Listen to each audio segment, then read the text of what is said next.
Hello बच्चों, let's read the question. A T-shaped object with dimension shown in the figure is lying on a smooth floor. A force F is applied at the point P parallel to AB such that the object has only translational motion without rotation. Find the location of P with respect to C. Now to answer this question, first we will discuss here the key concept, and here the key concept is location of center of mass, and here the location of center of mass is given as R equals m1 r1 plus m2 r2 plus m3 r3 and so on divided by m1 plus m2 plus m3। तो इस तरीके से अगर हम बात करें यहाँ पे किसी भी सिस्टम के सेंटर ऑफ मास की, तो सपोज इसमें n नंबर ऑफ पार्टिकल्स है, इनका जो सेंटर ऑफ मास लाई करेगा ये वो पॉइंट होगा जहाँ पे पूरे सिस्टम का यहाँ पे मास कंसंट्रेटेड होगा। तो इस केस में अगर हम बात करें सेंटर ऑफ मास के पोजीशन की, तो सेंटर ऑफ मास हमें ये पॉइंट बताता है कि हमारे पास जो ऑब्जेक्ट है किस तरीके से यहाँ पे मोशन को परफॉर्म कर रहा है, क्योंकि हर एक पार्टिकल का अलग अलग मोशन को स्टडी करना यहाँ पे पॉसिबल नहीं हो पाता। तो हम ऐसा पॉइंट कंसिडर करते हैं कि जहाँ पे होल बॉडी का जो मास है वो कंसंट्रेटेड होता है एंड इट एक्ट्स लाइक कि हमारे पास जो भी हम फोर्स लगा रहे हैं या फिर हमारे पास जो भी टॉर्क यहाँ पे परफॉर्म हो रहा है वो उस पर्टिकुलर पॉइंट पे ही हम यहाँ पे एक्ट कर रहे हैं। इस पर्टिकुलर केस में we will use another concept that will be torque, and torque is given as force into perpendicular distance. हमारे पास यहाँ पे जो एक्सिस ऑफ रोटेशन होती है उसे जो परपेंडिकुलर डिस्टेंस हम लेते हैं उसका मल्टीप्लिकेशन अगर हम यहाँ पे फोर्स के साथ कर दें that is equal to the torque. Torque is a rotational motion provide to the given object. तो यहाँ पे हमारे पास टी शेप का एक ऑब्जेक्ट दे रखा है ए बी, इसकी लेंथ है एल, और दूसरा जो हमारे पास यहाँ पे रॉड है इसकी लेंथ है 12 के बराबर।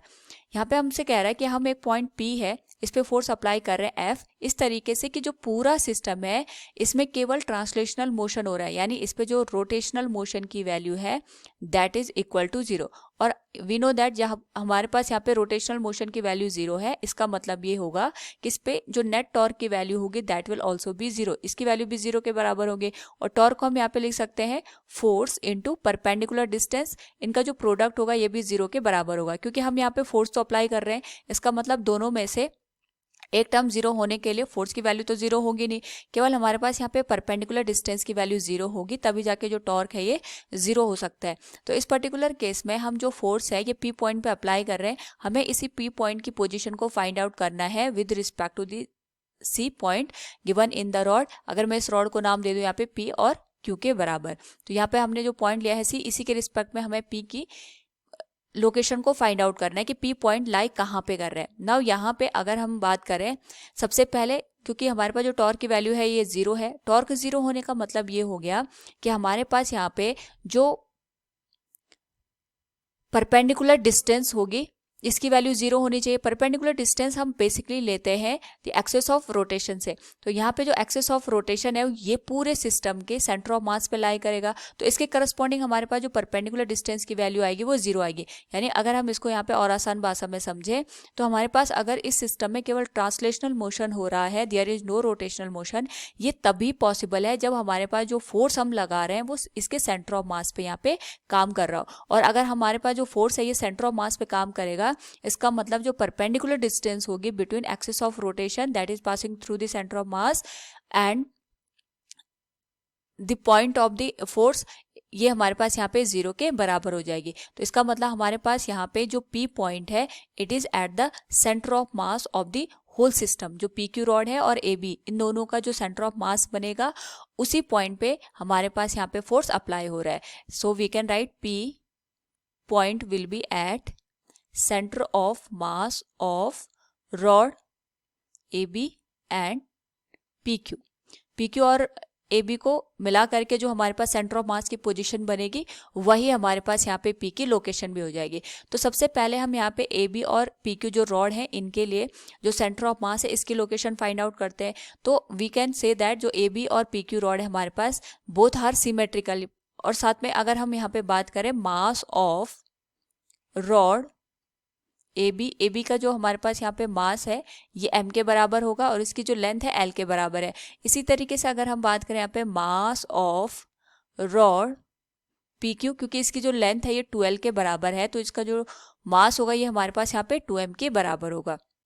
यानी अगर हम यहाँ पे बात करें दिए गए सिस्टम की, तो ये हमारे पास आ गई ए बी रॉड, इसकी जो लेंथ है ये एल के बराबर है, तो जो इसका सेंटर ऑफ मास होगा ये इसके मिड पॉइंट पे लाई करेगा। सिमिलरली अगर हम बात करें यहाँ पे जो हमने रॉड मानी है पी क्यू, इसका जो सेंटर ऑफ मास होगा ये इसके मिड पॉइंट पे लाई करेगा। ये हमारे पास लेंथ है 2l के बराबर, और जो हमारे पास पी पॉइंट है ये कहीं यहाँ पे एक्ट कर रहा है, ये आ गया पी पॉइंट जहाँ पे हमने फोर्स लगाया एफ के बराबर। तो ये जो हमारे पास सेंटर ऑफ मास है ये पी क्यू रॉड का सेंटर ऑफ मास है, और जो ये वाला पॉइंट है it is the centre of mass of the A B. इन्हीं दो के बीच में कहीं पे हमारे पास जो सेंटर ऑफ मास होगा वो लाई करेगा दोनों सिस्टम का, और वहीं पे हमारे पास पी की पोजीशन आ जाएगी with respect to the point C. तो यहाँ पे जो हमारे पास दोनों पॉइंट हमने फाइंड आउट किए हैं that is centre of mass of the A B and centre of mass of the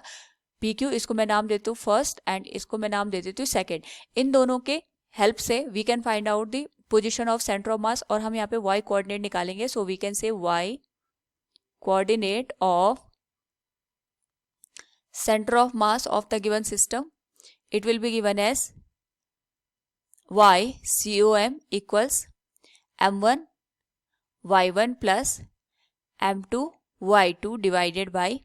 m1 plus m2। तो जो हमारे पास यहाँ पे m1 की वैल्यू होगी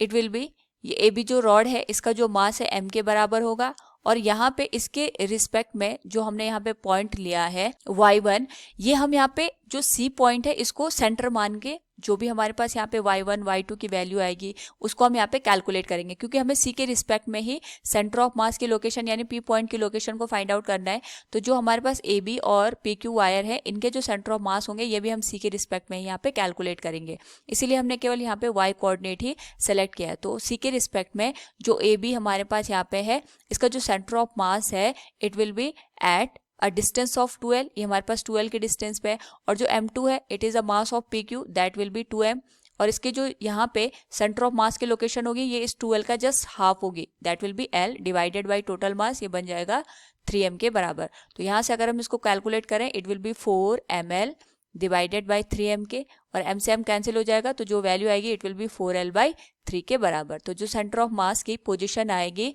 of the point A first and second it will be 4l by 3, और C से जो हमारे पास यहाँ पे P की लोकेशन होगी that will also be 4l by 3 C। So from the given question we can say the location of P with reference to C will be 4l by 3. Option A will be the correct one. Hope all you understood it. Thank you and best of luck.